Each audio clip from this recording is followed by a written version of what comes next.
Hey everyone, welcome back to another Peep Out of the Way episode. We're the hosts. My name's MJ. My name is Adam. And today we're going to be talking about driving in Canada versus Japan. Adam's over in Canada, living it up.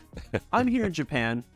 And Living it up as well. I've been driving a lot. I found myself recently. Yeah. And there's a lot of different things that I've learned about driving in Japan that was surprised about at the beginning, but now it just comes as second nature. And the thing that surprised me the most is how nice people are in Japan. You know, I feel like there's so many times that I have been like sitting, trying to like get onto a major street from a side street, and there will be a time where someone's going to stop and let me go.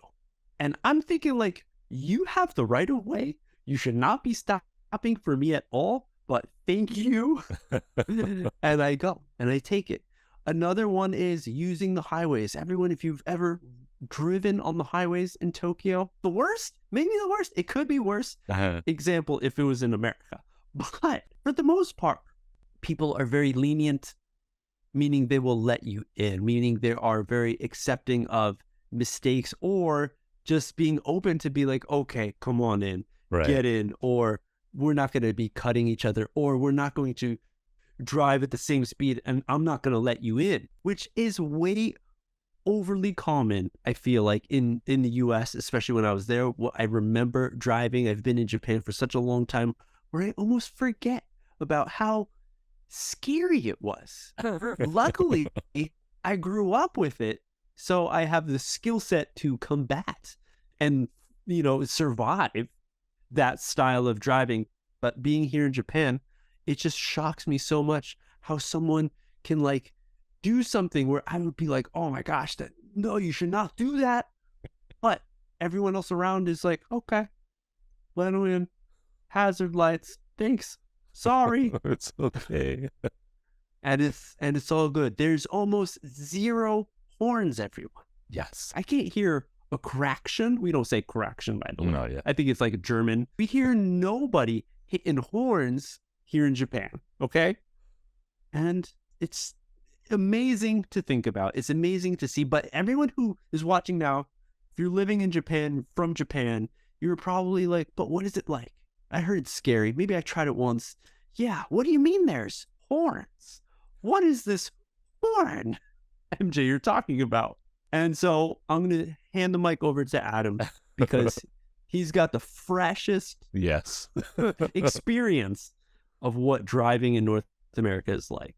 Everything you are saying about Japan is pretty much the opposite in Canada. Maybe let's go broader and say generalize North America, because even down to like police officers understand that it's getting to a ridiculous point. I was walking one day. This is not driving, but I was walking, and there was a situation where the traffic lights were off.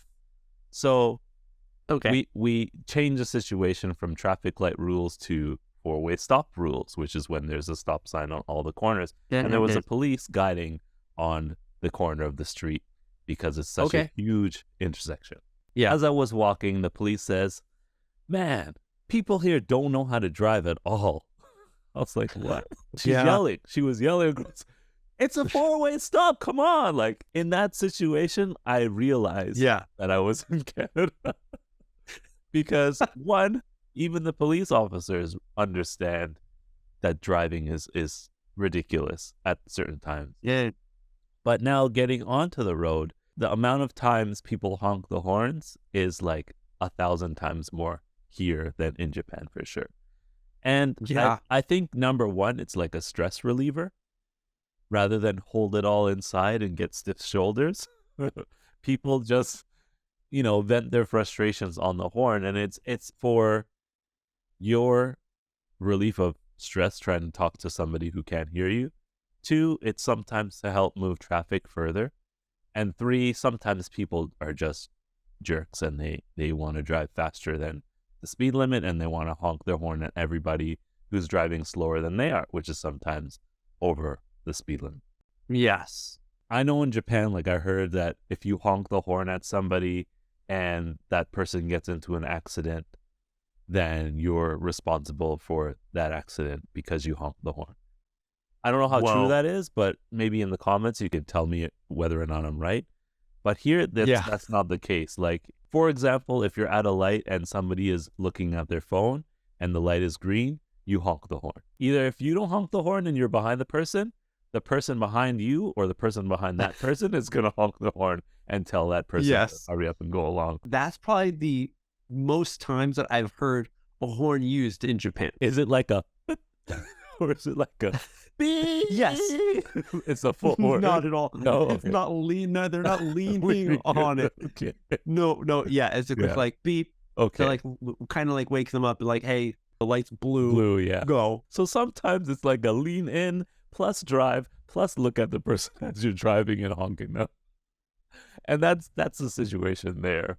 As for aggressive drivers and aggressively driving on the road, one thing I noticed that's different is the speed limits of just regular roads compared to the highway is like the difference of highway versus back roads maybe in Japan. So in Japan, I think the highway is like from 80 kilometers per hour, maybe 100 kilometers an hour, and that's like how high the speed gets. But here it's 100 kilometers an hour plus 20 usually. Some people go over that. Okay. So yeah. And then regular roads, a big street would be 80 kilometers an hour, 70 to 80. A regular smaller street would be 60, and like a back road would be like 40, 50. So even there, there's a difference with the speed. So people are driving fast and used to driving fast more often in Canada and US, I'm assuming, than in Japan. I think that leads to the aggression because you're always driving fast. You're always getting to the place where you want to go faster. And if somebody is in your way, it becomes more aggravating on the street. Someone who's going slow. But like, you get upset. Can you believe this person? They're driving the speed limit. Like, You're going 60 in a 60? Come on. Right. Which does happen plenty of times in Japan. You know, it does happen. It's. I think that's like the majority as well. Right. But I feel like people don't get so upset about when someone is driving slow. Yeah, that's true. And you know, they accept like, okay, I would like to go quicker, but we're doing 40 in a 40. So right, so I can't get upset. Whereas here, it's like, even if you're doing 60 in a 60, for example, the person behind you wants to go 70. If it's a one-lane road, they'll drive as close to you as possible. Oh my gosh, right on your butt. Right on your butt without crashing into you. And honk at you, flash the lights. It's kind of similar to what they say, aori? Unten, yeah. But here, aori unten, or road rage, is different. It's aggressive. People get out of their cars. Of course, that happens in Japan too. You see it on the news. But they get out of their cars. They might come to your window, start yelling at you, start hitting the car, and it's more frequent.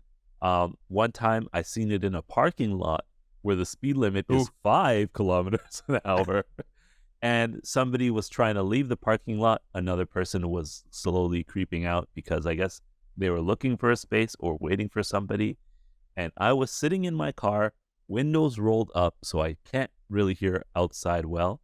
But I heard well enough to hear the person in front of me shout obscene words, starting with F's and B's, and any other letter you can think of to tell the person to move faster in front of him. Get out of the way.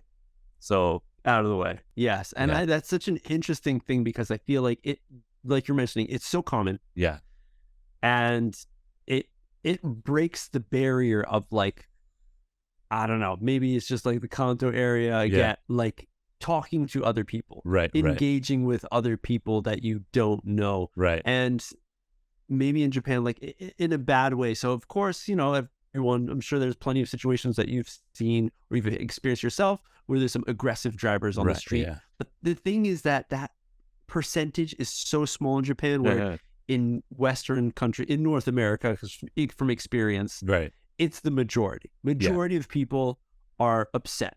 I remember like I had a few friends like who were just like, once they start driving, like aggressive right away. They're just like out to look for like someone to do something. Yeah. To be like, oh man, that, like, whoa, you look at that stupid guy. Like, look at that. I can't believe they made that turn. Yeah.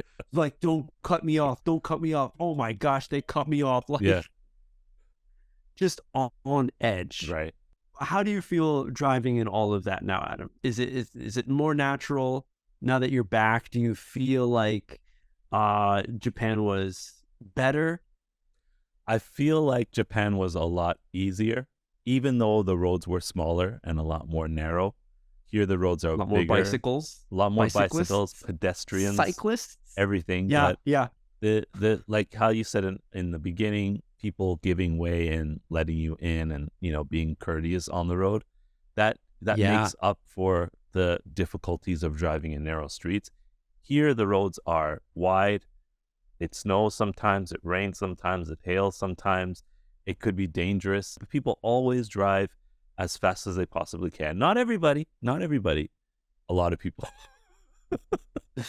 Yeah. And that is what's scary here for me. Even though I drive as safe as I can and I go the speed limit maybe sometimes over, like I still feel that doesn't matter, because all it takes is for one person to make a wrong move or cut in front of me without signaling, which a lot of people don't do here, for it to cause an accident. And that's it.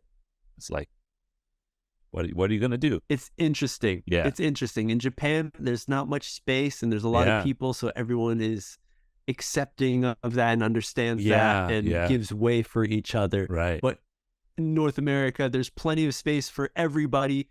And when you're in that space, we're all like, this is my space. Get out of my space. Get out of my space. Bumper cars. Bumper cars. Super aggressive. And maybe that just goes to like the whole upbringing of everyone is on the same level in Japan. Heiwa momoru. Which in this case, it's a super positive that we see. Right. Totally. Let us know what you guys think in the comments of this whole situation of driving. Have you ever driven overseas? What was it like? Do you like Japanese driving over overseas driving? Like this video, subscribe if you want to see more cool talks just like this. Yep, but that's it. We'll see you on the next step.